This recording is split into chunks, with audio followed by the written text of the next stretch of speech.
To create slides that are more than just a non-serif text on a white background, most PowerPoint users choose an existing PowerPoint theme. In this video, we'll discuss how you can discover various options for using Microsoft's PowerPoint themes, and in the end, we'll even get you started creating your own theme. Here, we're describing a long-time tool set that's available in one form or another across PowerPoint versions. Older and newer forms of PowerPoint, as well as versions for PC and Mac, can differ as to available theme options. PowerPoint, sold as part of Microsoft 365, has some additional slide formatting tools, most notably the Design Ideas bar appearing on the right, which we won't cover here since it's not available to all PowerPoint versions and is pretty easy to figure out anyway if you have it. But here, we'll focus on themes found under the Design tab on the Design ribbon. Let's get started. Whichever version of PowerPoint you're using, you can choose a pre-installed or downloadable theme to style your content. It's possible to retroactively format a slide deck with a new theme. But you probably want to choose or develop a theme early in the process of building a deck, since inevitably, individual themes may not work well with pre-existing content in a slide deck. But for this demonstration, let's say I have 4 slides, which might be part of a larger slide deck I'm building. I have some demo content installed already, just to see how it interacts with themes. I'll click the Design tab to show the Design ribbon. Dominating this ribbon is the Theme Selector. That's these thumbnails. If I hover over any one of these theme thumbnails, PowerPoint previews what my slide will look like in that theme. Now I see a lot of different options for themes right here. If I click the drop-down menu caret on the theme selector, I'm going to get many more options. Microsoft claims that their themes are created by design professionals, and many are attractive as well as functional for slide decks. Typically, the installed themes work for both 4/3 and 16:9 slide dimensions.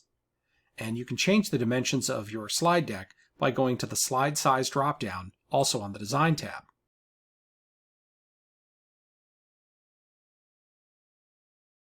You have probably seen some of these themes over and over in slides presented in meetings, at conferences, or by students in classes. But even if I'm using a theme supplied by Microsoft, I can make some quick modifications to make my slide deck a little more unique. For many other themes, Microsoft supplies variants that are quickly accessed using the Variants selector. So I see this slide theme all the time. But I can very quickly go over to the Variants menu, which is to the right of the Themes menu, and I can select different variations that Microsoft has available. Themes, as well as variants, are collections of different color sets, font pairs, visual effects, background or accent graphics, and so on. Just by spending a few minutes more in exploring variants, you can likely choose a look and feel for your slide deck that isn't one of the 3 or 4 we commonly see in presentations.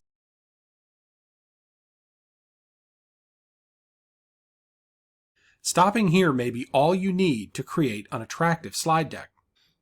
But it is possible to edit a theme, so you can create a truly original appearance for your slides. On the Design ribbon, and under the Variants dropdown, you're going to see options for modifying your theme. Colors, fonts, effects, background styles.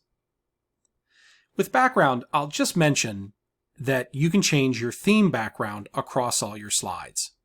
For example, if I hover over the Background Styles submenu as part of the Variants menu, very quickly PowerPoint gives me some options for backgrounds that Microsoft believes matches the current theme. So let me choose another theme here.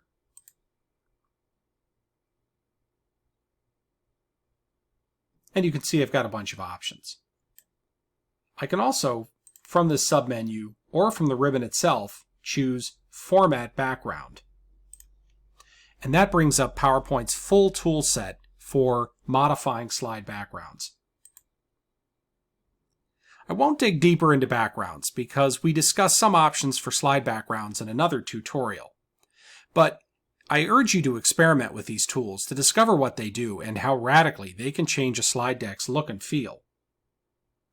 If I change my background, when I have it the way I want it on the first slide, I simply go to the bottom of the Format Background toolset to the Apply to All button.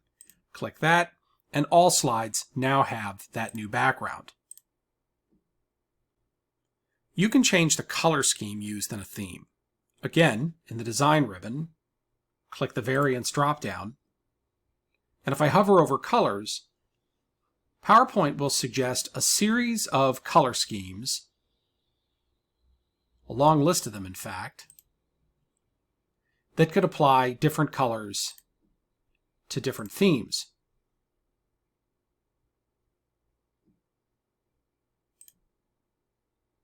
These color sets have different labels that correspond to different kinds of content. For instance, heading text, body text, the colors chosen for the background and for visual accents. You can dig deeper and customize them by going to this color set selector in the Variants menu and choosing Customize Colors. Now you can see the different labels for the different color elements, and if you really want to get into redesigning a theme, you can experiment to see what types of content these change on your slide deck. The little sample box to the right of this dialog box gives you a clue as to what each color does.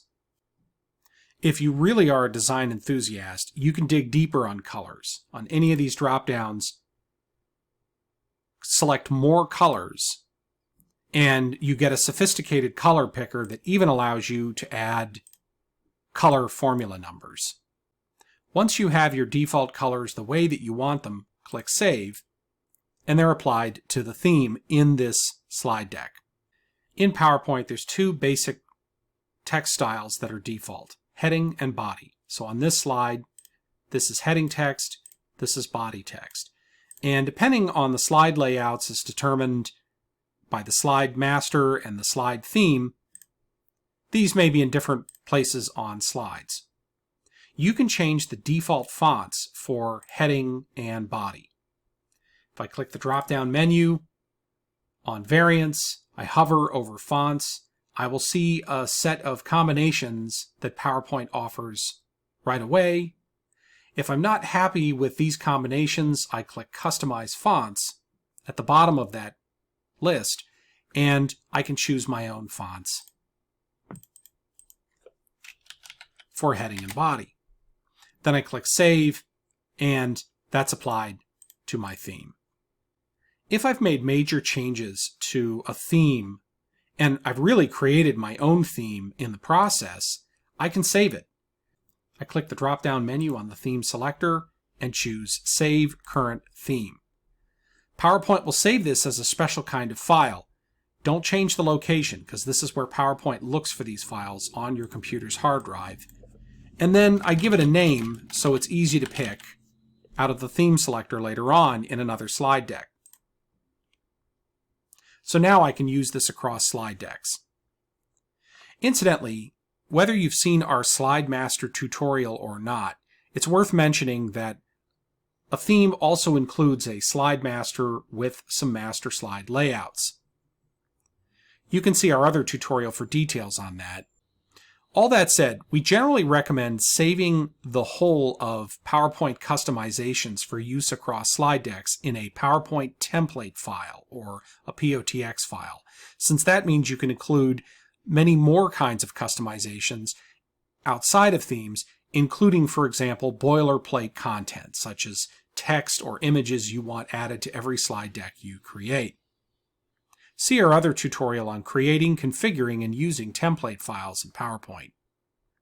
Now that you know how to choose, modify, or even create new themes, your slides can stand out from the usual PowerPoint themes we so often see at conferences, meetings, sales demos, classes, and so on.